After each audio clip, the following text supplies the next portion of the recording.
ہمارے رب العالمین ماؤں کے احترام کے بارے میں آیت نمبر 22 میں فرماتے ہیں وَلَا تَنْكِحُوا مَا نَكَحَ آبَاؤُكُم مِّنَ النِّسَاءِ إِلَّا مَا قَدْ سَلَفَ إِنَّهُ كَانَ فَاحِشَةً وَمَقْتًا وَسَاءَ سَبِيلًا، اور ان عورتوں کو نکاح میں نہ لاؤ جنہیں تمہارے باپ نکاح میں لائے مگر جو پہلے ہو چکا ہے بے حیائی ہے اور غضب کا کام ہے اور برا چلن ہے۔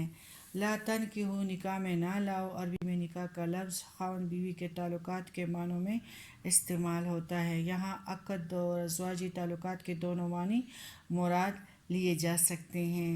آباؤکم تمہارے باپ، اس کا یعنی حقیقی باپ کے علاوہ یہاں اس جمع کے لفظ کے مفہوم میں معنی میں دادا، نانا اور بھی شامل ہے۔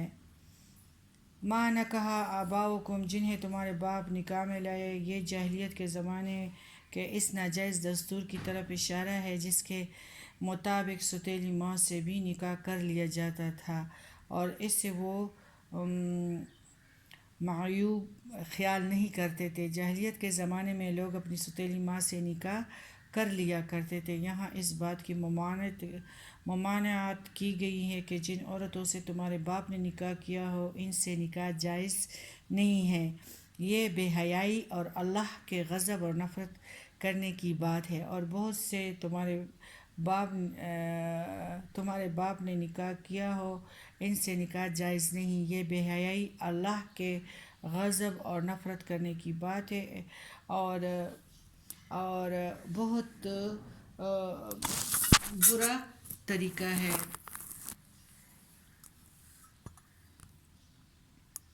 اس میں شک نہیں کہ جاہلیت کے زمانے میں بعض سمجھدار لوگ اسے مذموم سمجھتے تھے۔ اللہ فرماتا ہے کہ اس قسم کے جو کام پہلے ہو چکے ہیں ان پر تم سے کوئی مواخذہ نہیں ہوگا، آئندہ ایسی نکاحوں سے باز رہو۔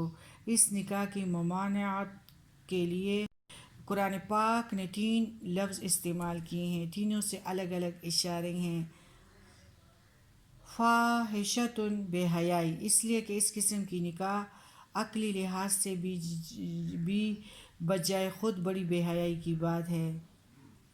مقتاً غضب، غصے، غضب کے علاوہ یہ لفظ ہر ایسی بری چیز کے لیے استعمال ہوتا ہے جسے دیکھ کر طبیعت میں گھن پیدا ہو جائے۔ صحیح مذاق آدمیوں کے لیے یہ بڑی گندی چیز ہے۔